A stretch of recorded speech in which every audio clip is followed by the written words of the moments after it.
Bismillahirrahmanirrahim. Innalhamdalillahi wassalatu wassalamu ala Rasulillah wa ala alihi wa sahbihi wa mawalah.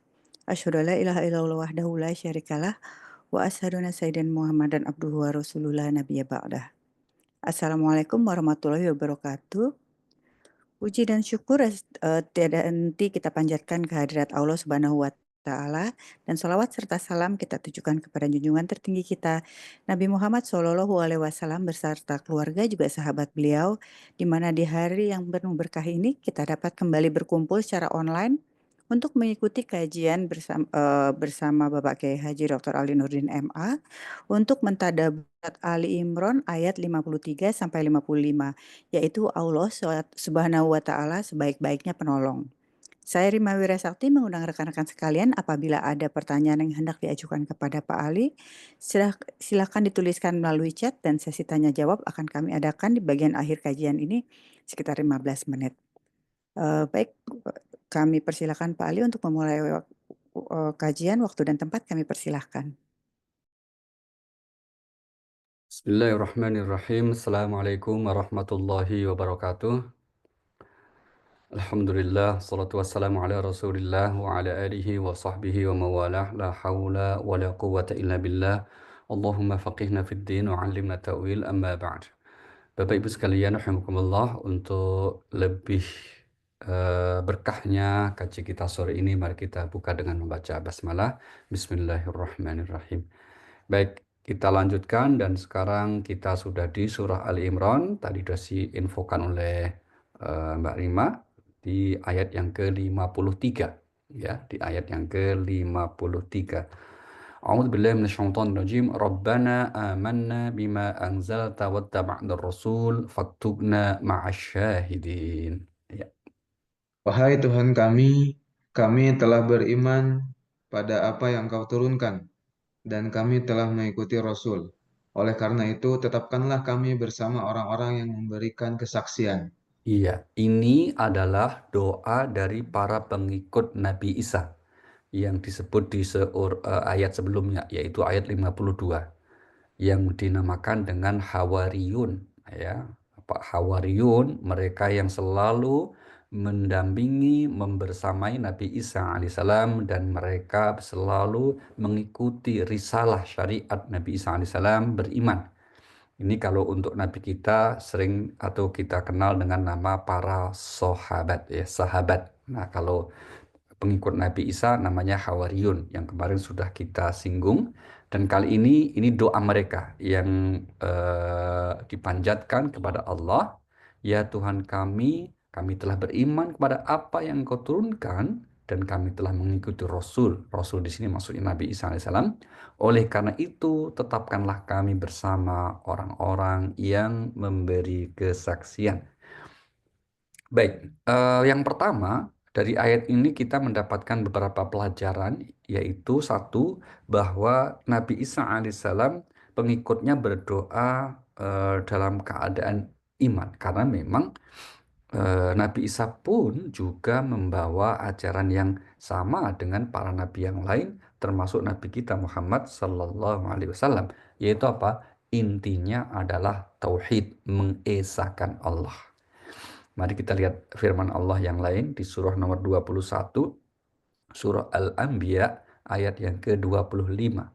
Surah Al-Anbiya ayat yang ke-25, Allah Subhanahu wa taala berfirman, "Wa ma arsalna min qablika mir rasulin illa nuhi ilaihi annahu la ilaha illa ana fa'budun." Kami tidak mengutus seorang Rasul pun sebelum Engkau, Nabi Muhammad, melainkan kami mewahyukan kepadanya bahwa tidak ada Tuhan selain Aku, maka sembahlah Aku. Iya, kami tidak mengutus seorang rasul pun sebelum engkau, wahai Nabi Muhammad. Berarti apa? Semua nabi yang pernah diutus oleh Allah, mereka semuanya menyampaikan pesan la ilaha illallah, yaitu inti dari tauhid. Pernyataan yang lebih jelas ini disampaikan oleh Nabiullah Ibrahim alaihissalam ketika beliau berwasiat, berpesan kepada anak keturunannya. Mari kita lihat firman Allah di surah nomor 2, surah Al-Baqarah, ayat yang ke-132. di mana Allah Subhanahu wa taala berfirman ayat 132, A'udzubillahi minasyaitonirrajim wa wassa biha Ibrahimu banihi wa Yaqub ya baniya innallaha astafa lakumuddin fala tamutunna illa wa antum muslimun. Ibrahim mewasiatkan ucapan itu kepada anak-anaknya, dan demikian pula Yakub. Wahai anak-anakku, sesungguhnya Allah telah memilih agama ini untukmu. Janganlah kamu mati kecuali dalam keadaan muslim. Iya, ini ya, jangan kamu mati wahai anak-anakku kecuali dalam keadaan muslim. Ini contoh bagaimana ada keselarasan, kesamaan dakwah dari semua nabi. Kemudian dari doa di ayat 53 tersebut, di antara pelajaran penting yang kedua adalah bahwa keimanan itu objeknya haruslah bersumber dari wahyu, ya, bersumber dari firman Allah yang diturunkan kepada nabinya. Sehingga menjadi hal yang prinsip dalam agama kita, kita mengikuti Rasul, kita menaati perintah Rasul juga. Kita tidak mungkin menjalankan syariat agama ini tanpa mengikut sertakan seorang nabi, tanpa kita mengikuti apa yang disampaikan oleh nabi utusan Allah tersebut. Itulah mengapa sekian banyak ayat memerintahkan agar kita pun juga sebagai umat Islam mengikuti Rasulullah Sallallahu Alaihi Wasallam kalau kita ingin dinilai sebagai orang yang beriman. Gitu ya. Mari kita lihat misalnya firman Allah di surah nomor 32. Surah 32 adalah surah As-Sajdah ayat 2, di mana firman Allah ataupun ayat Allah itu bersumber dari Allah, bukan dari karya Nabi Muhammad sallallahu alaihi wasallam. Tanzilul kitab la raiba fihi mir rabbil alamin. Turunnya Al-Quran yang tidak ada keraguan di dalamnya berasal dari Tuhan semesta alam. Iya, Al-Quran berasal dari Tuhan semesta alam, bukan berasal dari karya apalagi fiktif buatan manusia, sama sekali tidak. Nah, maka kalau ada orang yang meragukan Al-Quran, baik secara ayat maupun keseluruhan, itu dari sisi Allah, maka Allah memberi kesempatan. Silakan membuat yang serupa dengan Al-Quran. Tantangan ini Allah deklarasikan ada di surah nomor 2, surah Al-Baqarah, ayat yang ke-23. Di mana Allah Subhanahu wa taala berfirman ayat 23, wa in kuntum fi raibim mimma nazzalna ala abdina fa'tu bi suratim min mithlih wad'u syuhada'akum min dunillahi in kuntum sadiqin. Jika kamu tetap dalam keraguan tentang apa Al-Quran yang kami turunkan kepada hamba kami, Nabi Muhammad, buatlah satu surah yang semisal dengannya, dan ajaklah penolong-penolongmu selain Allah, jika kamu orang-orang yang benar.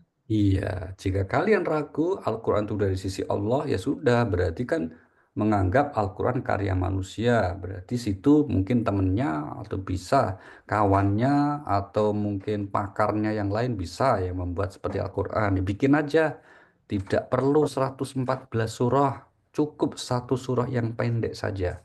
Tantangan ini sudah Allah berikan dan sampai hari ini bahkan pasti sampai kiamat tidak akan ada yang bisa membuat yang serupa dengan Al-Quran. Nah, inilah penegasan Allah kemudian di surah nomor 17, surah Al-Isra ayat yang ke-88, di mana Allah Subhanahu wa taala berfirman, Qul la in istama'atil insu wal jinnu ala ay ya'tu bimithli hadzal Qur'an la ya'tuna bimithlihi walau kana ba'duhum li ba'din dhahira. Katakanlah, sungguh jika manusia dan jin berkumpul untuk mendatangkan yang serupa dengan Al-Quran ini, mereka tidak akan dapat mendatangkan yang serupa dengannya, sekalipun mereka membantu satu sama lainnya. Iya. Nggak mungkin bisa ya. Ini beberapa contoh bahwa wahyu atau Al-Quran, firman Allah berasal dari sisi Allah Subhanahu wa Ta'ala. Kemudian berikutnya, salah satu bukti keimanan kita kepada firman Allah adalah mengikuti Rasul.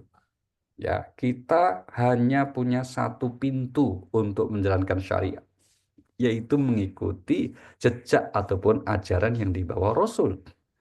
Mari kita lihat surah nomor 3, surah Ali Imran, ayat yang ke-31.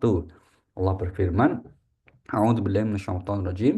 Qul in kuntum tuhibbunallah fattabi'uni yuhibbukumullahu wa yaghfir lakum dzunubakum wallahu ghafurur rahim. Katakanlah Nabi Muhammad, jika kamu mencintai Allah, ikutilah aku. Niscaya Allah akan mencintaimu dan mengampuni dosa-dosamu. Allah Maha Pengampun lagi Maha Penyayang. Iya, ini jelas sekali ya Bapak Ibu ya. Jika kamu betul mencintai Allah, maka ikutilah aku. Niscaya Allah akan mencintaimu dan mengampuni kamu. Nah, sehingga kemudian kita sering mendengarkan bagaimana perintah Allah untuk menaati Rasul, itu bukan basa-basi ya, itu bukan sesuatu yang sifatnya pilihan, tapi itu keharusan dalam konteks kita menjalankan syariat agama. Baik, satu lagi mari kita lihat misalnya di surah nomor 4, surah An-Nisa ayat 59, di mana Allah Subhanahu wa taala berfirman, "Ya ayyuhalladzina amanu atti'ullaha wa atti'ur rasul wa ulil amri minkum. Fa in tanaza'tum fi syai'in farudduhu ila Allahi war rasul in kuntum tu'minuna billahi wal yawmil akhir." Wahai orang-orang yang beriman, taatilah Allah dan taatilah Rasul Nabi Muhammad SAW serta ulul amri, pemegang kekuasaan di antara kamu. Jika kamu berbeda pendapat tentang sesuatu, kembalikanlah kepada Allah atau Al-Quran dan Rasul atau Sunnahnya. Jika kamu beriman kepada Allah dan hari akhir. Yang demikian itu lebih baik bagimu dan lebih bagus akibatnya di dunia dan di akhirat. Iya, ini jelas ya. Di awal ayat Allah menyatakan taatilah Allah, taatilah Rasul dan ulil amri. Baik. Doa pengikut Nabi Isa ini ditutup dengan pernyataan faktubna ma'asyahidin. Apa itu maksudnya? Yaitu jadikanlah atau tetapkanlah kami bersama golongan orang-orang yang memberi kesaksian. Maksudnya bahwa apa yang di dalam hati dengan yang diucapkan haruslah satu. Kalau dia seorang yang beriman, maka kesaksiannya dengan keimanan seperti yang disebut dalam rangkaian ayat tadi. Sebaliknya kalau ada orang yang antara ucapan dan keyakinannya berbeda, itu yang disebut munafik. Nah, pengikut Nabi Isa tentu mereka bukanlah orang munafik, tapi satu antara ucapan dan keyakinannya. Demikian juga eh, kita umat Nabi Muhammad Sallallahu Alaihi Wasallam juga selalu dihimbau untuk apa? Untuk selalu konsisten antara ucapan dengan tindakan kita dan keyakinan kita. Maka kalau ada orang yang eh, mengucapkan kalimat-kalimat yang baik, kata-kata yang baik, namun perilakunya justru jauh dari apa yang dia ucapkan, itu dikecam itu oleh Al-Quran itu. Mari kita lihat misalnya ya, di surah nomor 2, surah Al-Baqarah ayat yang ke-44. Allah berfirman di ayat ini, "Atamuruna nasa bil birri wa tansawna anfusakum wa antum tatlunal kitab afala taqilun." Mengapa kamu menyuruh orang lain untuk mengerjakan kebajikan, sedangkan kamu melupakan dirimu sendiri? Padahal kamu membaca suci atau kitab Taurat, tidakkah kamu mengerti? Nah, ini adalah kecaman orang-orang Bani Israel, orang-orang Yahudi Bani Israel. Mereka di mana punya tabiat suka nyuruh orang lain berbuat baik, tapi melupakan diri sendiri alias dirinya tidak menjalankannya. Nah, demikian juga orang beriman, ya, kaum muslim itu juga diberi kecaman oleh Allah kalau melakukan tindakan yang sama. Kita lihat firman Allah di surah nomor 61, namanya surah As-Saff, surah 61, ya, ayat yang kedua dan ketiga. Surah 61 As-Saff, ya, ayat yang kedua dan ketiga. Allah Subhanahu wa taala berfirman, "Ya ayyuhalladzina amanu lima taquluna ma la taf'alun. Kabura maqtan 'indallahi an taqulu ma la taf'alun." Wahai orang-orang yang beriman, mengapa kamu mengatakan sesuatu yang tidak kamu kerjakan? Sangat besarlah kemurkaan di sisi Allah bahwa kamu mengatakan apa yang tidak kamu kerjakan. Iya, ini kecaman ya, sangat besarlah di sisi Allah. Sangat besar kemurkaan di sisi Allah kalau kamu mengatakan apa yang tidak kamu kerjakan. Itu. Baik, ini adalah inti dari pelajaran di ayat 53. Sekarang kita lanjut ayat yang ke-54 dari surah Al-Imran ini. Surah yang ketiga kita. A'udzubillahi minasyaitonirrajim. Wa makaru wa makarallah. Wallahu khairul makirin. Ya. Mereka orang-orang kafir membuat tipu daya dan Allah pun membalas tipu daya mereka. Allah sebaik-baik pembalas tipu daya. Iya, mereka orang kafir maksudnya siapa ini? Orang kafir dari golongan Bani Israel yang merencanakan tipu daya untuk membunuh Nabi Isa alaihissalam. Itu maksudnya, ya. Maka kemudian Allah menggagalkan tipu daya mereka, membalas tipu daya mereka dengan apa? Dengan ya tipu daya yang lebih baik, dengan strategi yang jauh lebih dahsyat begitu ya. Dari ayat ini kita meyakini bahwa siapa saja yang selalu berada di jalan yang benar, berusaha untuk eh, eh, mengikuti ketentuan yang benar, pasti akan mendapat pertolongan dari Allah Subhanahu wa taala. Maka misalnya ada di antara kita yang mungkin bekerja di perusahaan, bekerja di instansi gitu ya. Kita selalu berusaha untuk berada di jalan yang benar, mengikuti rambu-rambu aturan. Tapi mungkin karena ada yang memfitnah misalnya, akhirnya kita dituduh yang tidak-tidak, yang kita tidak melakukannya. Jawaban kita apa? Tidak perlu kecil hati. Selama kita selalu di jalan yang benar, Allah akan berpihak kepada yang benar itu. Nah, itulah janji Allah ya. Kita lihat surah nomor 40 ayat 51. Di mana Allah Subhanahu wa taala berfirman, "Inna lanansuru rusulana." Surah yang ke-40 namanya surah Ghafir atau surah Al-Mu'min, surah 40 ya. Ayat yang ke-51. Inna lanansuru rusulana walladzina amanu fil hayatid dunya wa yauma yaqumul ashhad.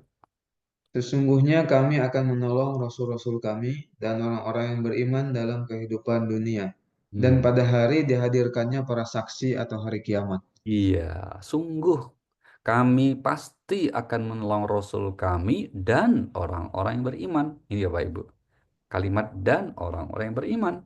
Ini menggambarkan bahwa pertolongan Allah itu tidak hanya akan diberikan kepada apa namanya para rasul, tapi juga setiap orang-orang yang beriman, termasuk kita semua insya Allah dalam keadaan selalu beriman, maka akan mendapatkan pertolongan dari Allah Subhanahu wa Ta'ala dalam setiap kesulitan kita. Meskipun hadirnya pertolongan itu terkadang di menit-menit terakhir, kemampuan kita menyikapi.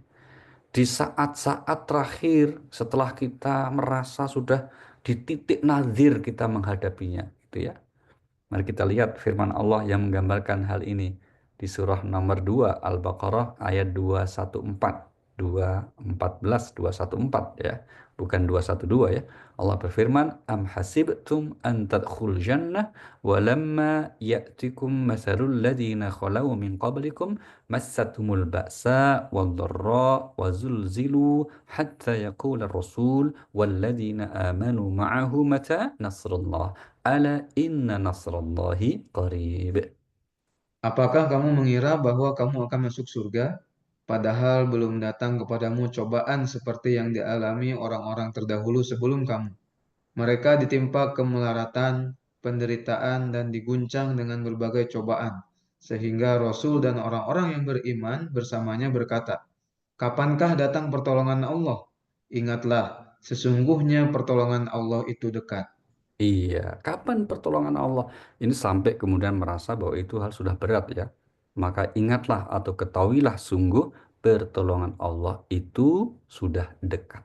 Nah, maka dari ayat ini juga kalau kita sedang mendapatkan kesulitan, kita tidak boleh berkecil hati apalagi putus asa karena pasti akan mendapat pertolongan dari Allah Subhanahu wa taala.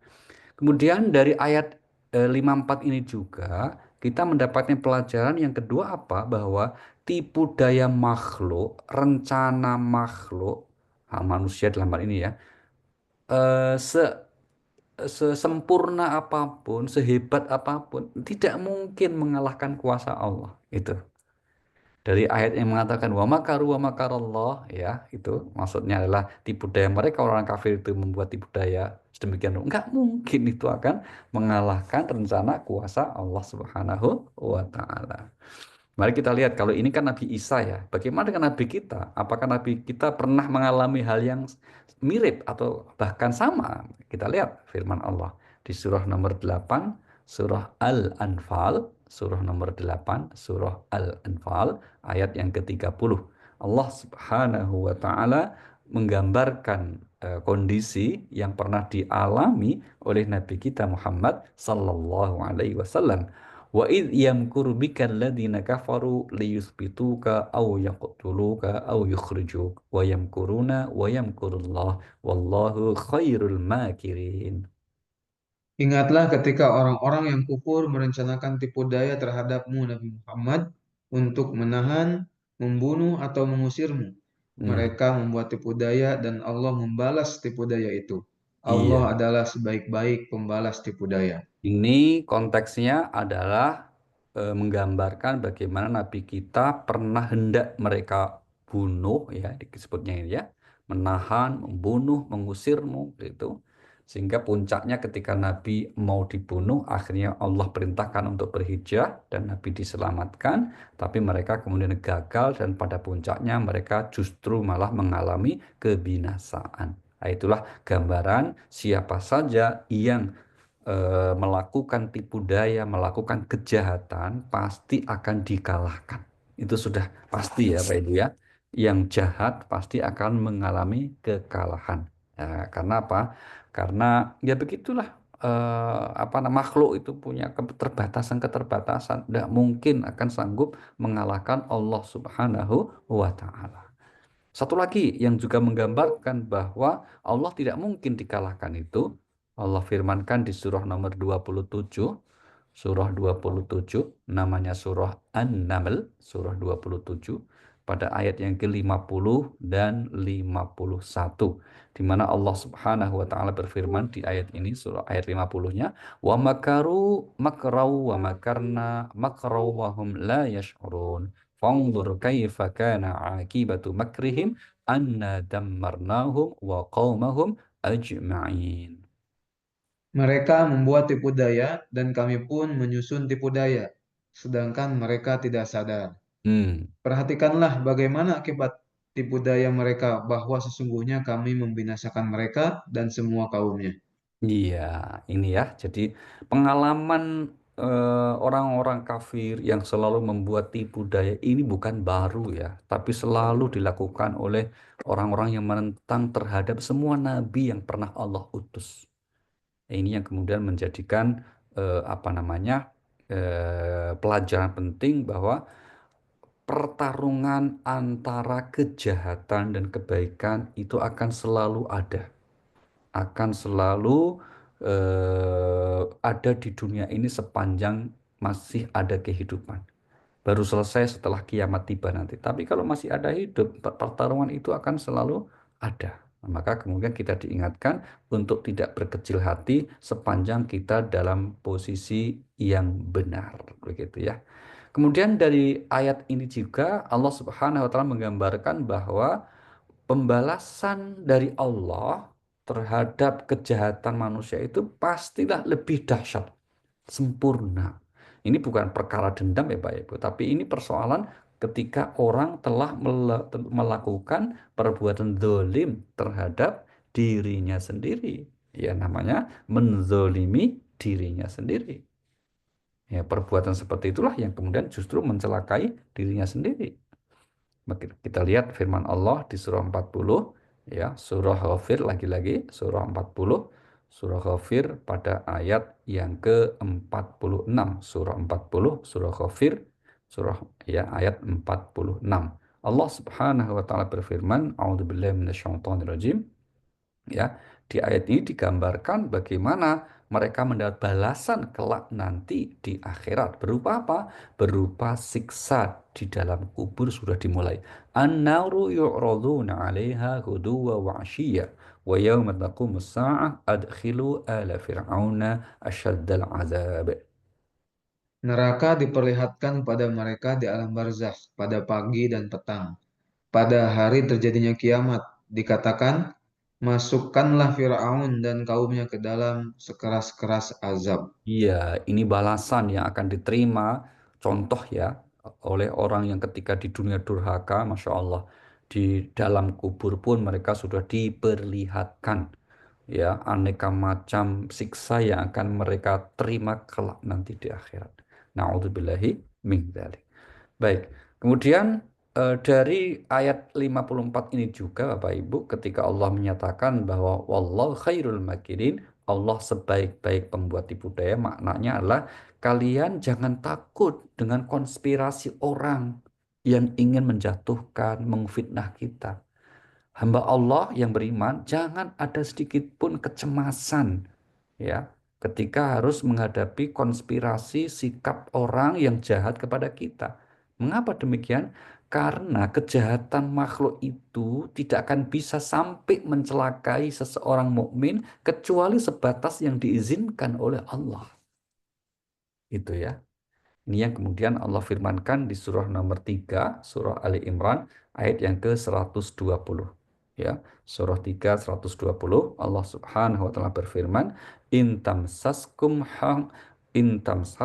hasanatun tasu'hum wa in tusibkum sayyi'atu yafrahu biha wa in tasbiru wa tattaqu la yadhurrukum kaiduhum syai'a innallaha bima ya'maluna muhit. Jika kamu memperoleh kebaikan, niscaya mereka bersedih hati. Adapun jika kamu tertimpa bencana, mereka bergembira karenanya. Jika kamu bersabar dan bertakwa, tidaklah tipu daya mereka akan menyusahkan kamu sedikit pun. Sesungguhnya Allah Maha meliputi segala yang mereka kerjakan. Iya, ini jelas ya Pak Ibu ya. Jika kamu mendapatkan kebaikan, orang itu gak suka. Tapi sebaliknya, kalau kamu tertimpa keburukan, orang itu karena dasarnya dengki ya. Ini kan ayat tentang pengertian dengki atau iri nih. Malah suka. Tapi ingat, jika kamu bersabar dan tetap bertakwa, istiqomah dengan Allah, tipu daya mereka, rencana busuk mereka, fitnah mereka tidak akan menyusahkan kamu sedikit pun. Nah, ya, tidak akan menjadikan kamu celaka sedikit pun. Kenapa? Karena Allah Maha meliputi hamba-hambanya yang beriman, ya, terhadap apapun yang dikerjakan oleh orang-orang yang jahat. Nah, ini saya kira yang harus menjadikan kita selalu bersikap optimis ya dalam menjalani hidup sepanjang kita istiqomah di jalan kebaikan atau jalan kebenaran gitu ya. Baik, mari kita lanjut sekarang di ayat yang terakhir. Ayat yang terakhir satu ayat yang ke-55. Ayat 55. A'udzubillahi minasyaitonirrajim dari surah Al-Imran. Idh qala Allahu ya Isa inni mutawaffika wa rafi'uka ilayya wa mutahhiruka minal ladzina kafaru wa ja'ilul ladzina ittaba'uka fawqa alladzina kafaru ila yaumil qiyamah. Thumma ilayya marji'ukum fa ahkumu bainakum fima kuntum fihi takhtalifun. Ingatlah ketika Allah berfirman, wahai Isa, sesungguhnya aku mengambilmu, mengangkatmu kepadaku, menyucikanmu dari orang-orang yang kufur, dan menjadikan orang-orang yang mengikutimu lebih unggul daripada orang-orang yang kufur hingga hari kiamat. Kemudian kepadakulah kamu kembali, lalu aku beri keputusan tentang apa yang selalu kamu perselisihkan. Iya. Yang pertama tentang Allah. Tentang Allah pasti menjaga para nabinya dan orang-orang orang beriman. Dalam kasus Nabi Isa alaihissalam atau dalam konteks Nabi Isa alaihissalam, Allah menyatakan, wahai Isa, sungguh aku mengambilmu. Maksudnya adalah Allah menyelamatkan Nabi Isa. Ya, bagaimana cara menyelamatkannya? Apakah misalnya seperti yang kita bayangkan, kemudian Nabi Isa diangkat dan bagaimana cara mengangkatnya? Wallahu a'lam. Yang pasti eh, Allah Subhanahu wa taala tidak akan membiarkan orang-orang yang durhaka, orang jahat kemudian bisa mencelakai atau menghinakan para kekasihnya. Tidak mungkin, ya. Nah, ini kan kalau kita lihat di surah yang lain tampak sekali ya orang-orang kafir di zaman Nabi Isa yaitu golongan Yahudi Bani Israel ini mereka ingin membunuh Nabi Isa bahkan menyalibnya tapi Allah menyelamatkannya kemudian. Mari kita lihat surah nomor 4 surah An-Nisa ayat 157 158. Allah Subhanahu wa taala berfirman menceritakan bagaimana kisah Nabi Isa yang diselamatkan Allah ya di ayat ini di antaranya wa qaulihim inna qatalnal masiha Isa bin Maryam Rasulullah wa ma qataluhu wa ma salabuhu walakin shubbiha lahum wa innal ladzina ikhtalafu fihi lafi syakkim min ما لهم به من علم إلا اتباع الظن وما قتلوه يقينا. Kami menghukum pula mereka karena ucapan mereka. Hmm. Sesungguhnya kami telah membunuh Al-Masih, Isa putra Maryam, Rasul Allah. Padahal mereka tidak membunuhnya dan tidak pula menyalibnya. Tetapi yang mereka bunuh adalah orang yang menurut mereka menyerupai Isa. Sesungguhnya mereka yang berselisih pendapat tentangnya atau pembunuhan Isa selalu dalam keraguan-keraguan terhadapnya. Mereka benar-benar tidak mengetahui siapa sebenarnya yang dibunuh itu, kecuali mengikuti persangkaan belaka. Jadi mereka tidak yakin telah membunuhnya. Iya, tapi lanjut. Akan tetapi Allah telah mengangkatnya Isa ke hadiratnya. Allah Maha Perkasa lagi Maha Bijaksana. Iya, ini dalam perspektif Al-Quran seperti ini ya Bapak Ibu ya. Jadi yang disalib itu bukan Nabi Isa alaihissalam. Jadi dalam Al-Quran kita meyakini yang disalib itu sekali lagi bukan Nabi Isa alaihissalam. Melainkan yang diserupakan. Dan zaman itu orang-orang yang membunuh pun tidak terlalu yakin ini Nabi Isa enggak ya. Jadi di antara mereka pun juga saling ragu gitu bahwa yang telah mereka salib itu Nabi Isa. Maka kalau kemudian hari ini atau selanjutnya ya ada orang yang meyakini bahwa itu adalah Nabi Isa alaihissalam, bahkan kemudian dijadikan sebagai semacam dasar akidah keimanannya gitu ya, karena meninggal di tiang salib menjadi salah satu cara untuk menebus dosa-dosa umatnya, misalnya begitu yang kita dengar sering itu. Ya udah, lakum dinukum waliyadin, kita saling menghormati saja. Yang jelas di Al-Quran menegaskan bahwa mereka tidak membunuhnya, mereka tidak menyalibnya, dan yang mereka bunuh itu yang diserupakan.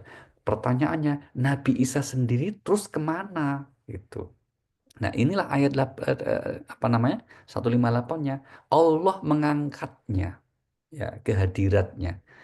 Nah, akan menjadi perdebatan yang panjang, Bapak Ibu, diangkatnya Nabi Isa apakah ruh jasadnya atau hanya ruhnya saja?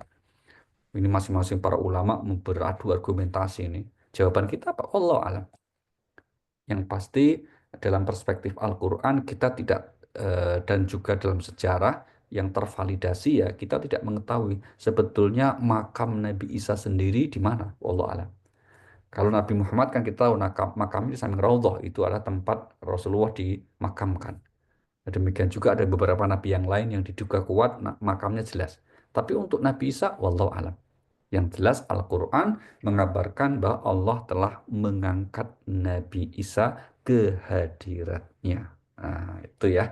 Nah, kemudian dari ayat ini pelajaran kedua yang dapat kita petik adalah pada akhirnya kebenaran itu akan menemukan jalannya. Nah, ya, kebenaran akan menemukan jalannya. Dan ini juga kemudian ditegaskan di ayat yang lain. Mari kita lihat surah nomor 13, surah Ar-Ra'du, ayat yang ke-17 ya. Allah Subhanahu wa taala berfirman di surah 13 ayat 17 ini di antaranya apa? Firman-Nya, mari kita lihat.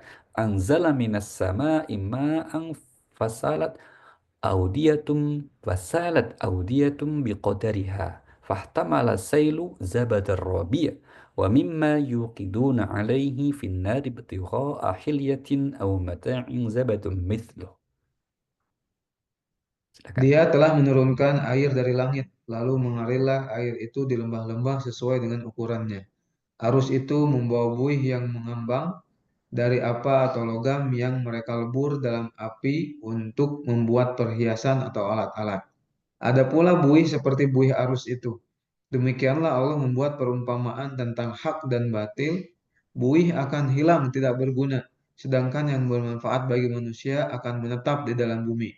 Demikianlah Allah membuat perumpamaan. Iya, ini ya Bapak Ibu, hak yang batil itu seperti jadi ajaran-ajaran Allah, syariat Allah yang benar akan selalu ada tetap di bumi. Sedangkan hal-hal yang batil, hal-hal yang bertentangan dengan syariat pada akhirnya seperti buih akan hilang, akan binasa. Nilai-nilai yang diyakini oleh manusia tapi itu batil pada akhirnya akan hilang dengan sendirinya akan lenyap. Ini salah satu apa namanya apa ya hukumnya Allah begitu.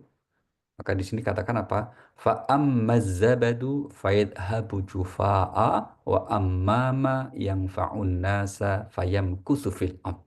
Ya, yaitu apa? Bahwa buih akan hilang tidak berguna. Fa'amazzabadu fayadhabu jufa'a. Buih ini kalau mau dibikin kuat ya, kuat yang terbaik kan Al-Quran itu. Buih akan hilang tidak berguna. Apalagi ada gambar buihnya gitu ya. Nah, sedangkan yang bermanfaat yaitu syariat Allah yang kekal akan tetap tinggal di bumi. Inilah hakikat kehidupan seperti itu. Atau dalam ayat yang lain, mari kita lihat surah 17 Surah Al-Isra ayat yang ke-81. Surah 17, Surah Al-Isra ayat 81, Allah Subhanahu wa taala berfirman, "Wa qul ja'al haqqu wa zahaqal batil, innal batila kana zahuqa." Katakanlah yang benar telah datang dan yang batil telah lenyap. Sesungguhnya yang batil itu pasti lenyap. Iya, katakanlah yang benar datang, yang batil pasti lenyap. Sesungguhnya yang batil itu pada akhirnya pasti akan lenyap. Artinya apa? Tidak berguna, tidak bermanfaat. Baik. Kemudian dari ayat ini juga Bapak Ibu ada kalimat yang saya kira menjadi penting ya untuk kita garis bawahi kaitannya dengan hal-hal yang sering berada di masyarakat kita, yaitu pernyataan firman Allah di akhir ayat 55 gitu, fa'ahkumu bainahum fima kuntum fi takhtalifun thumma ilayya marji'ukum. Kemudian kepada kamilah, kepada kulah mereka semua, yaitu manusia semua di dunia ini akan kembali. Kemudian aku akan putuskan fahkum bainakum di antara kamu ya atas apa yang kamu perselisihkan. Nah, ini berarti apa? Bahwa di dunia ini pasti akan selalu ada perbedaan. Apapun. Perbedaan suku bangsa, perbedaan warna kulit, perbedaan bahasa, termasuk perbedaan pendapat dan keyakinan. Perbedaan keyakinan antar pemeluk agama yang berbeda, perbedaan pendapat pemahaman atas kelompok yang ada dalam satu agama, pasti akan selalu ada itu. Tidak mungkin nggak. Maka Allah pesan, nggak usah ribut di dunia. Toh kalian semua pada akhirnya akan kembali kepada kami. Di sanalah nanti ku beritahu atas apa yang kalian perbedaan itu yang benar yang mana. Itu. Mari kita lihat contoh ayat yang lain ya. Di surah nomor 42. Surah 42 ayat yang ke-15 misalnya Allah Subhanahu wa taala berfirman ya surah Asy-Syura 42 ayat yang ke-15.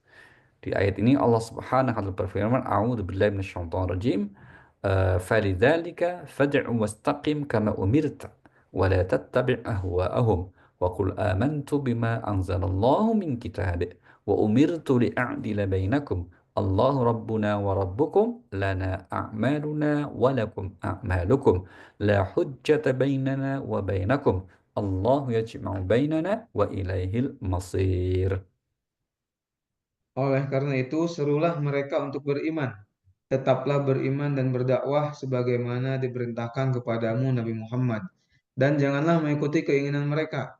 Katakanlah, aku beriman kepada kitab yang diturunkan Allah, dan aku diperintahkan agar berlaku adil di antara kamu. Allah Tuhan kami dan Tuhan kamu.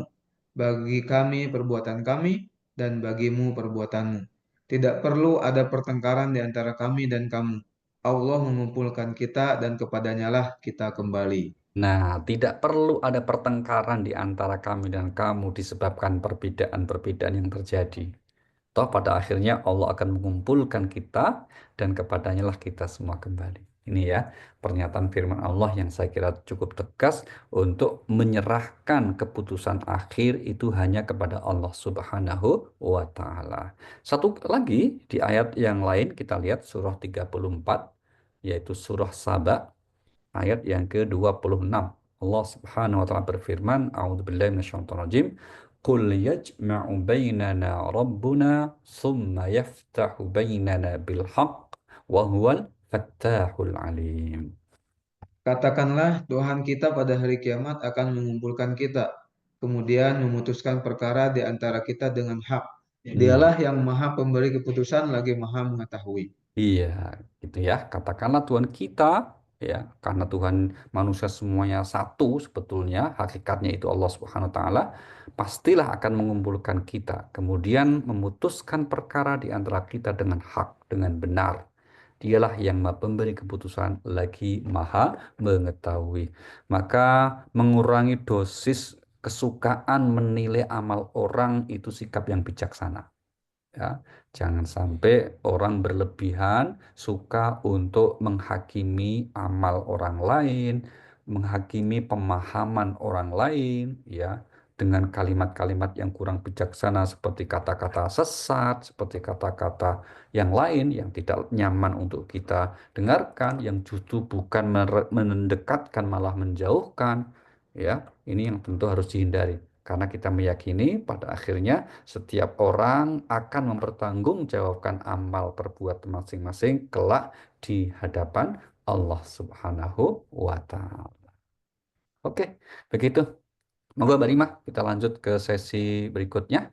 Seperti biasa, Mbak Ibu dipersilahkan. Baik, terima kasih banyak Pak Ali atas penjelasannya. Untuk Bapak Ibu yang ingin bertanya, silakan dituliskan melalui chat. Insya Allah akan saya bacakan. Sudah ada nih Pak Ali dari Ibu Ratna. Pak Ali, saat kita mendapat cobaan, setelah berikhtiar, lalu akhirnya kita akhirnya pasrah kepada keputusan Allah. Apa bedanya pasrah dengan putus asa, Pak? Oke, baik. Mari kita lihat ayatnya ya Bu ya. Ayatnya kalau orang yang pasrah dalam konteks tawakal itu seperti yang tergambar misalnya di surah nomor 3, surah Ali Imran. Ya, surah Ali Imran ayat yang ke-159. Allah berfirman di ayat ini, A'udzubillahi minasyaitonirrajim, "Fabima rahmatin minallahi lintalahum, walau kunta faddan ghalidhal qalbi lanfaddu min hawlik, fa'fu anhum wastaghfir lahum wasyawirhum fil amr, fa idza azamta fatawakkal 'ala Allah." Maka berkat rahmat Allah engkau Muhammad berlaku lemah lembut terhadap mereka. Hmm. Sekiranya engkau bersikap keras dan berhati kasar, tentulah mereka akan menjauhkan diri dari sekitarmu. Karena itu maafkanlah mereka dan mohonkanlah ampunan untuk mereka. Dan bermusyawarahlah dengan mereka dalam keurusan itu. Kemudian apabila engkau telah membulatkan tekad, maka bertawakallah kepada Allah. Sungguh Allah mencintai orang-orang yang Nah, ini bertawakal. orang yang tawakal dalam makna yang benar, pasrah dalam makna yang positif, yaitu apa? Faiza azamta, jika kamu sudah merencanakan semuanya, berikhtiar dengan sungguh-sungguh, semaksimal, hatimu berserah dirilah kepada Allah.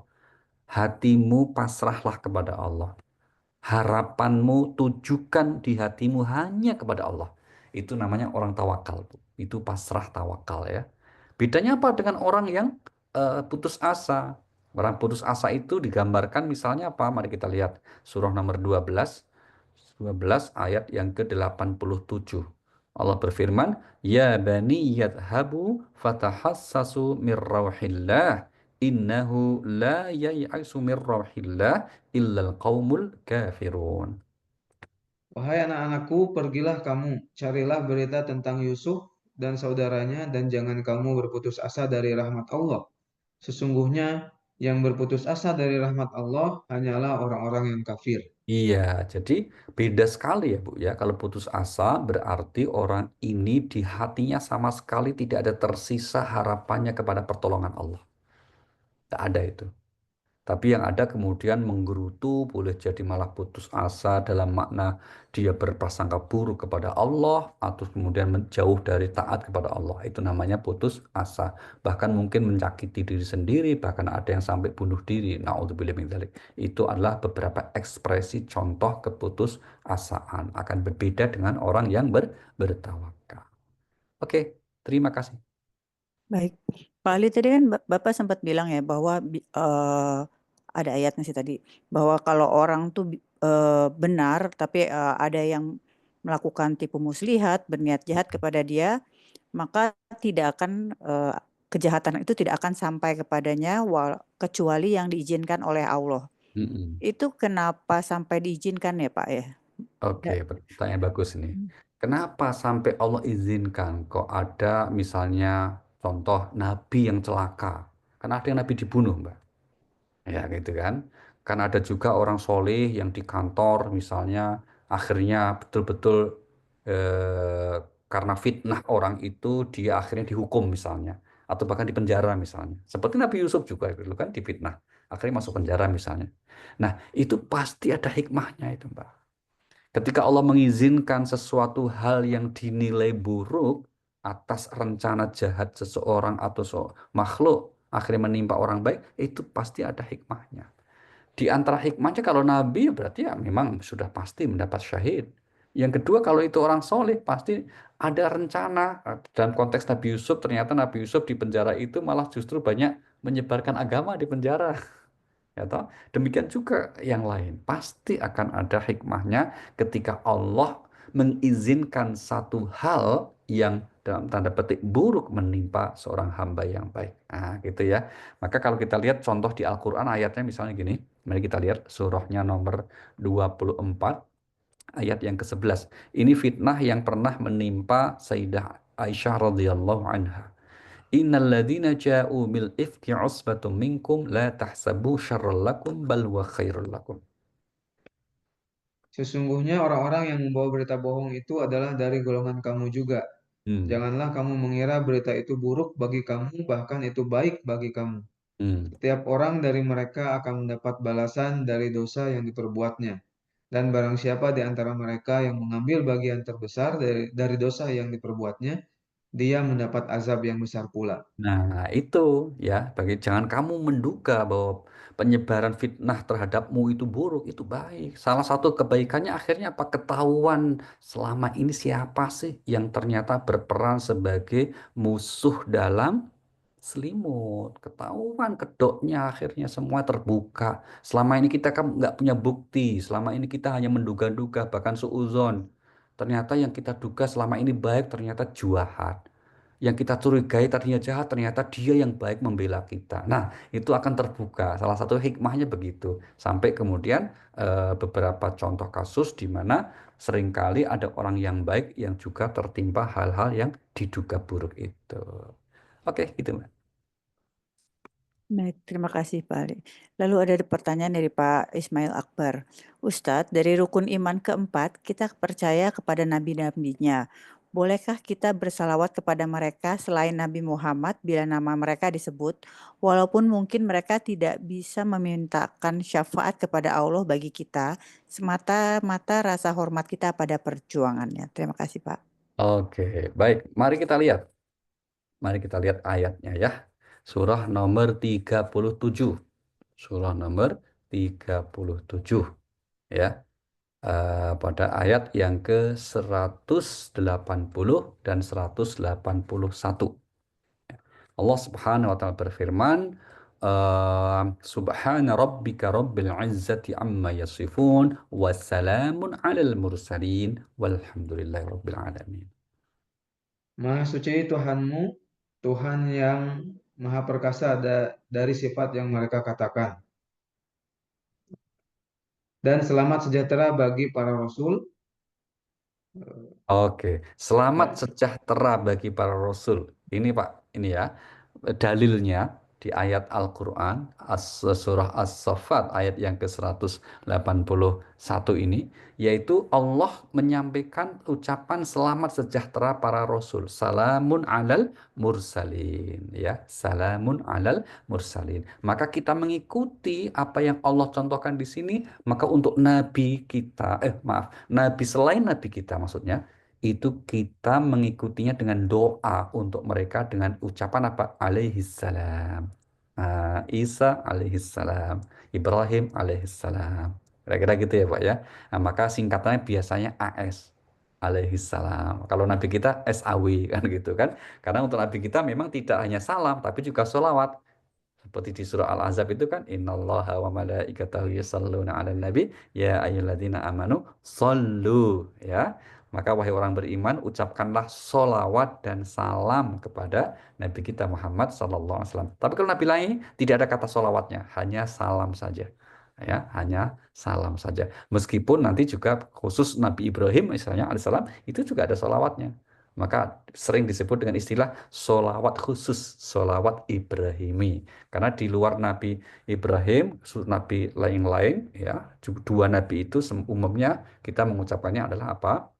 Alaihissalam. Tapi untuk berdoa pun juga, meskipun kita ucapkan sholawat dalam sholat untuk Nabi Ibrahim, tapi untuk pengucapan sehari-hari kita pun juga mengucapkannya hanya Ibrahim alaihissalam, bukan Ibrahim Sallallahu Alaihi Wasallam. Begitu. Oke, terima kasih Pak Ismail. Baik, tadi adalah pertanyaan terakhir, barangkali bisa ditutup dengan doa, Pak. Makasih. Mari kita hadirkan doa Bapak Ibu sekalian. Yang pertama kita mendoakan untuk kita semuanya, keluarga kita semuanya, termasuk ini keluarga dari Ibu Nadia Laras ya, di mertua beliau sekarang dalam keadaan berobat, memperoleh ikhtiar pengobatan. Semoga diberikan kesehatan, kesembuhan oleh Allah Subhanahu wa taala. Juga untuk yang selalu membaca yang menemani kita, Bu Nadia ini kemarin berulang tahun. Kita doakan semoga diberikan ilmu yang umur yang berkah. Juga untuk kita semua, semoga Allah senantiasa membimbing kita, meridhoi kita. Terlebih sesaat lagi kita akan memasuki bulan suci Ramadan. Semoga Allah menjadikan kita istiqomah dalam ibadah. Al-Fatihah. A'udzubillahi Bismillahirrahmanirrahim. Alhamdulillahirabbil alamin arrahmanir rahim maliki yaumiddin. Iyyaka na'budu wa iyyaka nasta'in. Ihdinas siratal mustaqim. Shiratal ladzina an'amta 'alaihim ghairil maghdubi 'alaihim waladdallin. Amin. Terima kasih. Monggo Mbak Rima untuk diakhiri. Wassalamualaikum warahmatullahi wabarakatuh. Waalaikumsalam warahmatullahi wabarakatuh. Subhanakallahumma wa bihamdika asyhadu alla ilaha illa anta astaghfiruka wa atubu ilaik. Terima kasih banyak Pak Ali atas ilmu yang tentunya sangat bermanfaat untuk kami. Kajian yang akan datang insya Allah di bulan Ramadan kami akan mengadakan program khataman Quran yang akan dimulai pada tanggal 3 Ramadan. Terima kasih banyak atas perhatian dan waktunya Bapak Ibu sekalian. Mohon maaf apabila ada hal-hal yang kurang berkenan. Semoga kita semua senantiasa dalam rahmat, keberkahan, serta ridho Allah Subhanahu wa Ta'ala. Saya Rima Wirasakti, Diana Mohdi, Ratih, Wita, dan Nadia Laras undur diri. Wassalamualaikum warahmatullahi wabarakatuh.